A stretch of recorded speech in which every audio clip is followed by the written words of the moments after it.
Hey everyone, welcome back to the channel. Today I'll show you exactly how to access LinkedIn Learning and start taking courses super easy on your phone. First of all, make sure your device is connected to the internet. After connecting your device to the internet, simply open your Play Store to download the LinkedIn Learning application. Simply search LinkedIn Learning.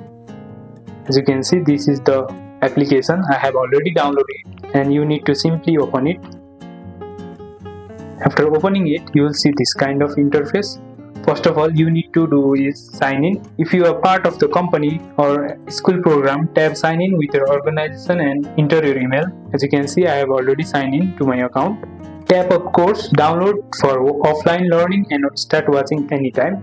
From home, you can download any course as you can see, or you can simply search on by clicking on this icon.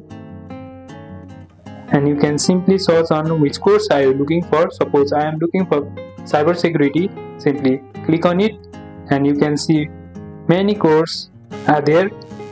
Seeing all the courses, you can receive the certificate which is eligible, and that's how you access LinkedIn Learning in just a few taps or just few clicks. Enjoy unlimited courses to boost your career. If this video helped, drop a like and subscribe for more easy tutorials, and see you in the next one.